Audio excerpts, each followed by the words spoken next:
Welcome to the C.L.I.M.B. This is a show dedicated to helping singers, songwriters, and indie artists like you create leverage in the music business.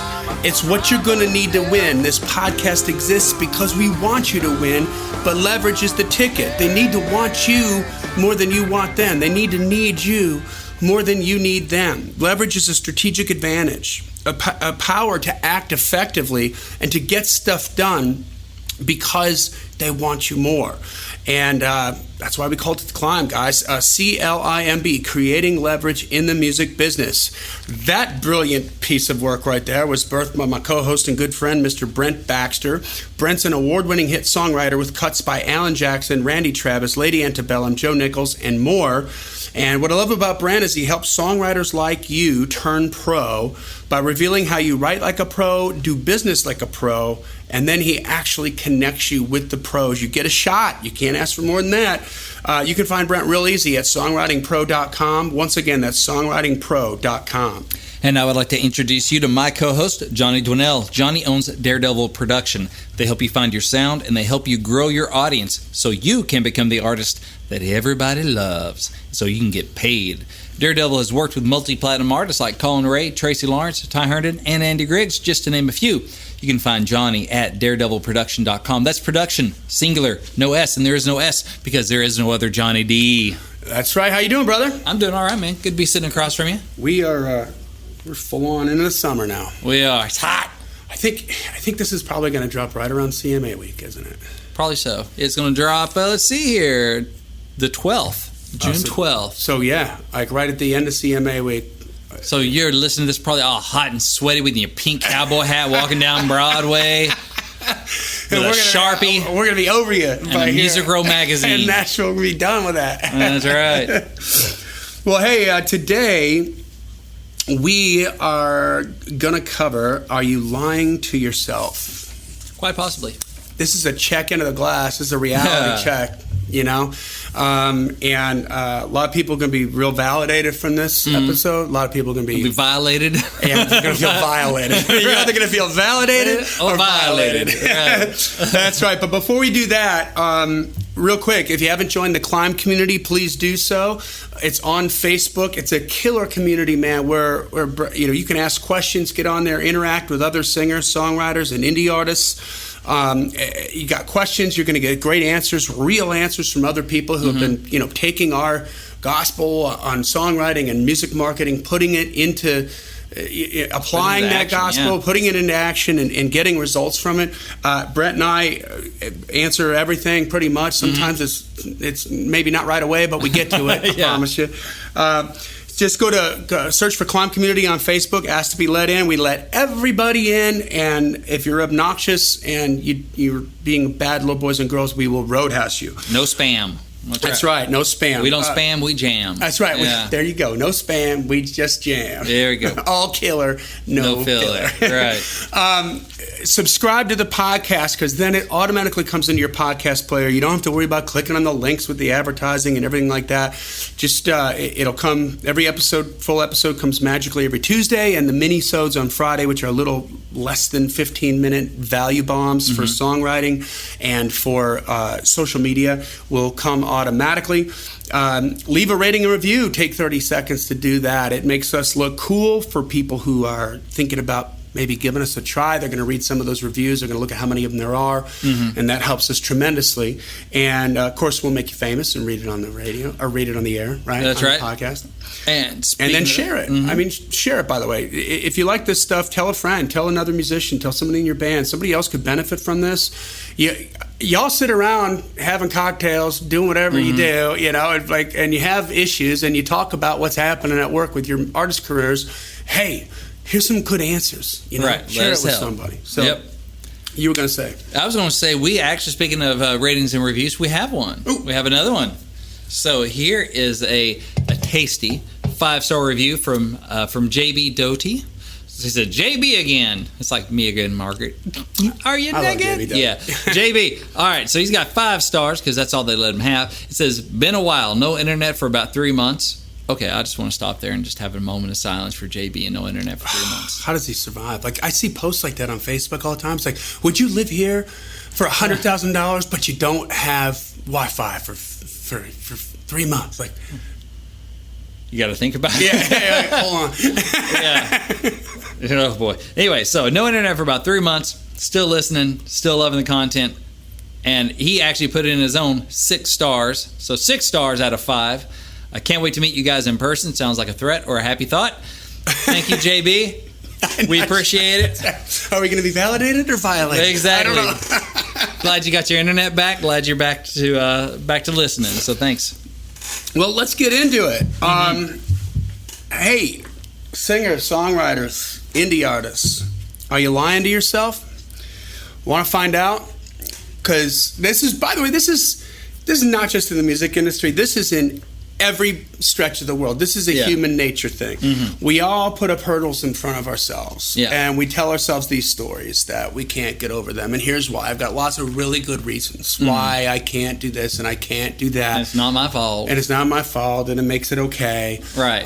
And we've talked about this in previous episodes where, no, it is your fault. It's your responsibility. Right. I mean, maybe there's some stuff that happened to you that's not your fault, but it's your responsibility to get on it, you know, and to make it work. I mean, go tell, gosh, I'm forgetting his name right now, but go tell the drummer from Def Leppard. Oh, yeah. You know, like, talk to him about hurdles. Yeah, when he lost an arm. Yeah, and after he's a drummer. The biggest record ever, like life-changing, industry-changing record, Mutt Lange, that was like an iconic record, like nothing ever sounded like that before.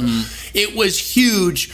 They're in the middle of recording the next album. That's going to be even bigger than the first one. The prior one, I mean, not the first record, but the bigger than Pyromania. And he loses an arm, and he's a drummer. And it's not optimal. Yeah, and I mean, oh my God, that whole band with the hurdles, right? Yeah. It was like they had Jim Steinman to produce the record. Yeah, who did Bad Out of Hell. They paid him $2 million to produce it. Got in the middle of it and figured out that ain't gonna work. It wasn't gonna work. He wrote the fire out of that song, but he didn't produce it, even though he is credited as a producer on that. That's a quote from Joe Elliott. And so they had to fire him, incur all that debt, wait for a year to bring back Mutt Lange because he was busy doing something different. Yeah. And then the drummer had to learn how to play the drums again with only 3 limbs. Right.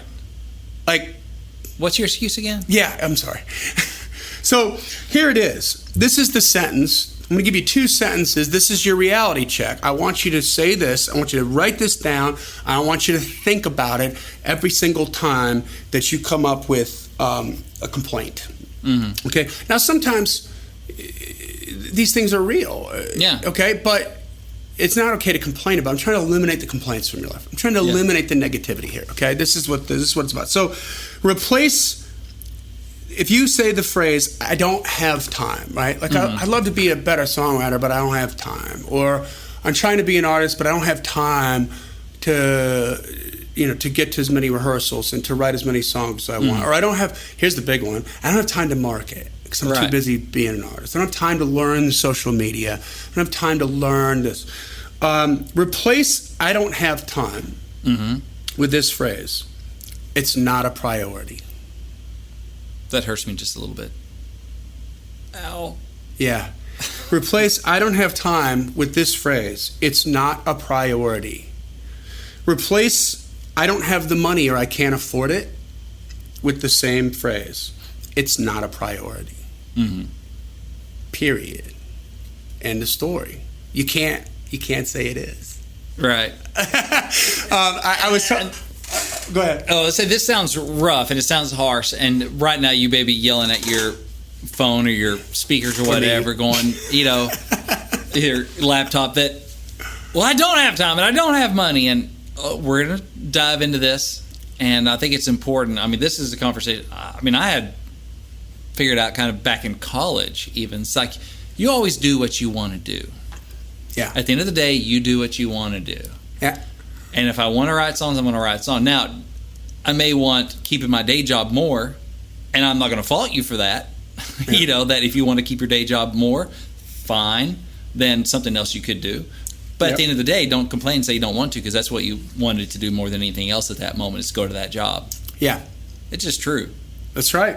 I want to write songs. No, actually, you want to watch Game of Thrones more. Yeah. Because if that's what you're doing, that's the thing you'd most want to be doing in the world. I really want to be an artist right after I pull on this bong right here. Like, exactly. Okay. No, you want that bong more than you want. That's right. The turtles. I can't wait till tomorrow. Yeah. So you replace these with I don't have a priority. What you need is clarity in your wishes versus your actual priorities, right? You're always going to get more results. This is a mathematical fact. This is a law of physics, okay? Mm-hmm. You're always going to get more results on the stuff you spend more time on. And the stuff you spend more time on is where your priorities are. Mm-hmm. Okay, this mental exercise will reveal your true priorities right now, and then align them. It's your job to align them with your expectations. Yeah. Right. So, I mean, maybe you'll discover that music is a hobby, or songwriting is a hobby, or being an art. Maybe you're a weekend warrior and you're really not. You discover that you're really not wanting to be a full-time artist. And you know what? That's okay. That's okay. Yeah. Yeah, nothing wrong with that at all. No, not at all. I mean, hey, it provides balance. There's, and if you ask me, I will tell you that there's no way on God's green earth that music is ever a bad thing. It's just good. And in any dose, right? But if you realize that you're a weekend warrior, that you can be happier with that than thinking you have to be something else. Right. You can just be what you are, be congruent with what you are, and life is going to work a lot better for you. Yeah, that's perfect. I mean, it's not okay to be frustrated or angry or bitter or cynical at the evil music industry that's just full of insiders because you're expecting results that would be derived from a full-time gig when it's all you're devoting is the time required to make a hobby. Yeah. Right? You treat it like a hobby, that's all it's going to be. Right, and it's okay that it's a hobby, but compare apples and apples. That's what I'm saying here, and there's peace in this reality. Yeah. Right? There's peace in this reality because maybe you won't like the results of this exercise. Maybe you're going to be like, music or songwriting is not my priority. Yeah. But you don't like that. Some people are going to be okay. They're going to be like, okay. Yeah, I just got checked. I get that this is more of a priority than this, and so I'm gonna live with that, and I'm gonna rearrange my expectations and find peace. Right. Hallelujah. Right. But some of you are gonna be like, well, I never thought of it like this, and it turns out that smoking cigarettes or buying weed or going out and drinking or driving a cooler car is more of a priority right now. And I don't want it to be. Right. And then guess what? You can change. You can make some changes. That's going to be exciting. That's right. I've heard it said before, like if you want to find out what's really important to someone, don't listen to what they say. You look at their checkbook and you look at their calendar. Yeah. And that tells you the truth about what's important to people. What they spend their money on, what they spend their time on. That's what's really, truly important to someone. That's right. Regardless of what they say and how many memes of inspirational quotes over faces of lions that they put on Instagram. It doesn't matter. What matters is what they spend their time on, what they spend their money on. What are they executing? It's like Gary Vee has a sign in his office, Gary Vaynerchuk, that says, your ideas are ass without execution. Right. Nobody cares. Yeah. You could have the cure for cancer right up here inside your head, but until you put that down on paper and figure out a way to prove it to the rest of the world, there's no cure for cancer. Right. So I'm going to give you some exercises to kind of go through, to kind of work through on this. And I want to talk about I want some of the artists we work with that, man, they're in situations just like you. Mark Bray is a killer artist, right? Just had a brand new baby, their first baby. Him and his wife, Erin, they're a killer. Yeah. Erin's, extremely supportive. He's very blessed to have that. Mark's gifted, like he can sing, and he's a front man. He can run a crowd like nobody's business. Nice. It's exciting to see that guy in front of a big audience because it's cool. So he wants to be an artist. Well, he is an artist. He is an artist. He wants to be. higher level. He wants to be a bigger artist. But I mean, Yeah. right now he probably does like 70 to 100 shows a year in Baltimore and in that area. And he's out there touring, got a band working. That's not making enough money to do what he needs to do, so he bartends on the side. You know, Aaron's got a gig and she works, and they live in a little apartment. They're trying to make it happen. You know, no shame in that. He got himself an investor, you know, and things are going now. Things are becoming a reality. Like some pressure to move to Nashville is starting to come down the pike. But he's out working everybody else in Baltimore. Yeah, and it's amazing how many people are flocking to him, going, I got some extra money. Like, I'd like to help you out. Like, I mean, he doesn't have the money himself. Yeah, he didn't have rich parents. They're not supporting it. Yeah. You know, he's getting it from people that just love to see him work. Because you know why? You know how they found out about that? They saw him work. Exactly. He did the work. Because he was out there and they like met him at a bar, like, I just love you. And he's, by the way, the coolest guy in the whole world, right? Like the most grateful, blessed guy you're ever going to meet. His most humble dude. Like his first radio single, we're just coming out of the second radio single now. His first radio single, every single week, he put up like a 4-minute Facebook live video just thanking every single station that added him, everybody on the team. Like the program directors out there, like, are falling over themselves trying to help him for the second single because they've been shouted out on social media. He made him famous, you know what I mean? Yeah. Like in his little world, and it was just the coolest thing. But this is what's driving it. You know what I mean? Like, he wants it and he's doing something about it, you know? So, you know, what is exactly consuming your time? What's consuming all your time right now? Sit down and write it out. Look at your schedule, like you said, to your point, right? Yeah. Look at your checkbook. What's taking all your money? Okay, pause. So a checkbook, for those of you millennials, that's where you used to actually write out checks and you have to... Anyway, it's... Okay, anyway, I'll rephrase. Check out your... I know, I used it, but, you know, it's an old piece of timeless advice. Check out your Mint.com, your Quicken, or your... Yeah, whatever your online bank account. Whatever your financial... Look at every single expense and find out, like, where the money's going, you know? After my first tour, I've talked this story before, but I don't know if I've taken this far, but after the first tour we went on, that regional tour, we went out. We were gone for a year. We played everywhere once. Like, it was awesome. Felt like rock stars. Yeah. And I think I figured it out one time. We made the equivalent that year of like probably about $300,000 to $350,000 today on that tour, carrying full production. We had a 24-foot rider truck, 3 crew guys, like the band, you know, hotels, the gas. It's a mess, right? Like a lot of stuff going on. And when the dust settled, like, if we made $350,000, we spent $358,000. That's not good. $8,000 short. Right. Rider truck with their hand out going, yes. You're not done yet, son. Yeah. And so I'm tripping, right? And, you know, my dad's looking at this and he's like, well, and this is stupidly simple, right? He's like, here's the solution, right? You've either got to make more money, right, or cut your expenses. Huh? And I just looked at him, well, duh. And then he just kept staring at me, and I'm like, yeah, okay. Right. All right. So this same simple solution will work for you and your priorities. If you want to rearrange your priorities, if you decide that there needs to be a change, how can you make more money? Right? What can you do to work smarter? What can you do to work more efficiently? What can you do to free up time? Right. Well, we're going to get to that. Right. Okay. How can you cut your expenses?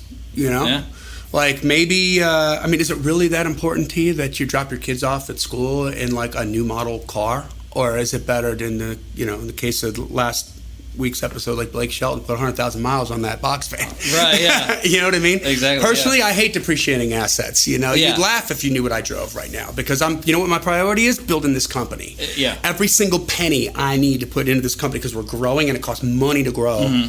And there are most successful companies that fail because they grow too fast.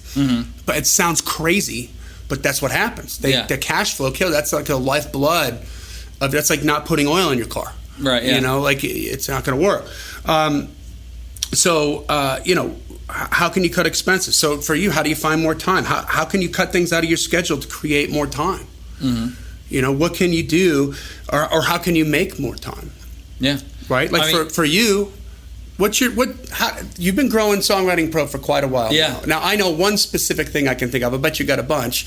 But like what's one of the things you did to find a couple hours? Oh my gosh. So yeah, for a while when I started growing it, I was day jobbing too, mm-hmm. right? Mm-hmm. And so it was getting up early in the morning before the kids would wake up, mm-hmm. working on blog posts, social media, all that stuff. It would be lunch break, other times during the workday, yep. At night, late at night. I mean, it was whatever I could do, all those hours, and just making more time, sleeping less, working more. And that's I'm putting the kind of full-time energy into a part-time job. And then what was the result? You were able to quit your the day job is not it's gone now. Yeah. And now you can devote more time, and the revenue keeps increasing. And the revenue's growing up, and then more time to write, more time to do creative pursuits, a lot more time with family as well. Yep. Which is a priority for me. Yep. So yeah, all around better, but I had to invest, and I had to work my butt off. Right. To get there, and a little uncomfortable. It got uncomfortable, but praise God, He opened the doors, and we were able to make the leap, and everything, and it's good. Yeah, man. So, I mean, and guess what? My next list, how can you make more time? Here it is. By the way, you know how much I'm a terrible football fan now. I have no idea what's going on in the world of TV. Right. And I don't care. Say that again. I don't care. You know that royal wedding? Apparently there was one. I only know that because I'm on social media for Songwriting Pro. Right. Like, you know how long it's been since I've been on my personal Facebook page? Yeah. I don't even know. I'd have to log over to tell me like how long it's been. A long time. Yeah. Now I have like an umpteen Facebook groups for Songwriting Pro, but that's business. That is a priority. Yeah. But I don't know what's going on with stuff, and I know what's going on with my kids. I know what's going on with my wife, and I know what's going on with my business. And all right. And those are your priorities. Those are my priorities. Boom. 1, 2, 3, just like that. So I had this list here. How can you make more time? And here were some ideas, right? Can you work on your lunch break? Mm-hmm. On the second thing, right? Can you work after the kids go to bed? Done it. Can you wake up 1 hour earlier? I mean, 1 hour earlier every day, that's 7 hours a week. Right? That's 4.2 weeks. That's 30 hours a month. That's an extra week. It's an extra work day every week, Yeah, it's crazy. Yeah, and the thing is, you might go, I can't get up an hour early. No, what it means is you might have to go to bed an hour early, which means turn off the TV. Yeah. Get off social media. Yeah. That sort of thing. You may have to shuffle especially now since things. you can binge watch everything. I mean, there's no appointment television anymore except sports. Yeah. But I remember thinking, so last football season, you mentioned you're a terrible football fan. Sadly, I'm a crazy, Packer fan. Yeah. And I was the second or third game of the year last year. Aaron Rodgers broke his freaking collarbone and was out. And so right then I'm just like, well, I just freed up. I was like really hating it, but I'm like, okay, this is probably better for me. Like I hated that it happened this way. I would never ever want it to happen this way, but I just freed up 3 hours, 4 hours a weekend that I can work now instead of watching that freaking game. Yeah. Can a band member take over some responsibility, right? If you're an artist and you're in a band. We talked about the Louisville Crashers up in Louisville, this killer band. These guys make all their money and the singer, Mark Maxwell, from that. He's been in your group, he's in my group. I went and got to spend some time with him, a couple months ago, and see the band and meet those guys, and they're super cool dudes, man. Yeah. Really smart, really good. God, they're good. They've all had record deals at one point or another in different bands and stuff like that, and they're like the biggest band in Louisville. Like every single big city event, along the river event, like when they opened up. The Derby, yeah. I mean, like those are the guys they call, right? And they're doing cover songs, and they have a good time doing it. And but they all make their livings with their own businesses. They have families, they have their own businesses, jobs that they work on, but they make a lot of money, like an insane amount of money from the band. you know, and that's their play money, you know. Nice. And they all like to hang out. They all go. But here's the thing. Mark's explained to me, he's like, every single guy in the band has got one thing that they're responsible for. Mm-hmm. You know, one guy's responsible for social media, another guy's responsible for taking care of the corporate gigs and the city gigs and doing the booking. Another guy's responsible for the gear. You know, like logistically, everybody pulls a little bit of weight together because that playtime is a priority for them, and they play on some big stages, man. You know. But there's a perfect example of how everybody in the band's pulling some weight to make this a reality. And they've turned it into a moneymaker. Yeah. As a cover band. Like, I mean, a real money. I'm not talking like $50, man. You know what I mean? Like, I don't want to say how much they make because it's he shared that with me. It's none of your business, but it's a lot. I was like, my jaw was on the floor. I'm like, are you effing kidding me? Like, oh my goodness, like that's crazy.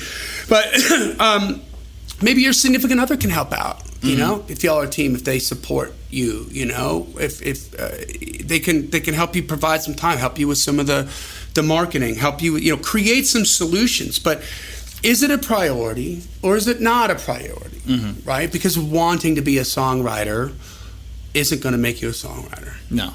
I mean, I want to have bigger biceps. I don't want it badly enough to actually go lift heavy things. Yeah. You know, I want, you know, I want to be thinner, but apparently I want that donut more. Yeah. So I can't lie to myself and say, oh, I really want it. No, you don't. You want those snacks more. Yeah. And you want to sit on your butt more and lift heavy things. It's like the person that says, I really want to be thinner, but they talk through a mouthful of like donut. Exactly. I really want to be thinner. Right. No, you don't. I mean, you do, but not more than you want the food and the couch. Right. You know, unless there's a medical issue. Yeah. You know, there are limitations at times, but yeah, you just got to be honest with yourself. Even then, I mean, my baby sister Carrie, she's a freaking ER physician up in Green Bay.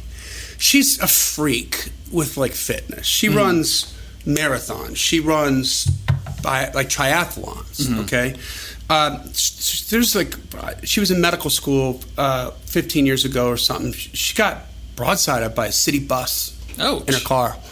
Screwed up her hips. There's a medical issue. Yeah. But running a marathon like that was 8 months out was a priority for her. So you know what she was doing? Running in a swimming pool for like 6 months or 7 months while her hips healed, so there was no impact to it. Right, yeah. But she wasn't about to let up on the hammer and not make that priority happen. So there's a huge medical issue. Great excuse to kick it up, watch TV, relax, rest. She's like, I mean, you know what? Like, how bad do you want it, man? Yeah. You know, how bad do you want it? Like, I've had an amazing 1968 Gibson country western guitar that I bought in Nashville in the mid '90s. That from Groom Guitars. That was like, it just sounded. It was touched by God. It sounded so good. You know, I had a mid-'80s ES-335 that was sunburst, not cherry burst or tobacco burst, which you mostly see on the 335. It's a rarer guitar, right? But it's like, it was killer, you know? I had an AC-30 top boost that was like my pride and joy. That thing is just, that dimed with the 335 it changed your life. I mean, it'll change your life. I sold all those things to make this company. They're things. I'll get them back. I'll get them back whenever I want. You know, what's my priority? This company, like cracking this code, like doing this stuff. So that's it, guys. I just want to throw that out there. Like, think about it. Like, this is a reality check. You know, either this is a hobby and that's okay, and I hope that brings peace so that you can stop being upset about your lack of progress, because it's just a hobby and that's okay. That's right. But if you're upset about your lack of progress and you really, really, really do want to be there, then you might go through this assessment and need to change your priorities and need to make some, you know, need to do some different stuff. Sell the car, get a jalopy, you know, stop spending money on stuff that's just pouring money down a hole and invest in some education on marketing. Be intentional. Be honest with yourself. Be intentional about what really is important to you. That's right. So that brings us to the end of another killer C.L.I.M.B episode, guys. If you haven't joined the C.L.I.M community, please do so. Go to Facebook, search for the C.L.I.M community, ask to be let in. We'll let you in. Subscribe to the podcast every single Tuesday. The full episodes come every single Friday. Those little mini episodes with all the value bombs come automatically. You don't need to worry about you can catch up to them whenever you want. Make sure that you leave a rating and review. It takes 30 seconds. It helps us out. We'll read it on the air, make you famous. We really do appreciate that, and it makes us look legit to other people. And finally, share it. Like, that's the most important thing. If you find this stuff to be valuable, then share it with people that you think could benefit from it as well. We want to try to reach as many people as we can. So this podcast exists because we want you to win, so keep on climbing. And we'll see you at the top.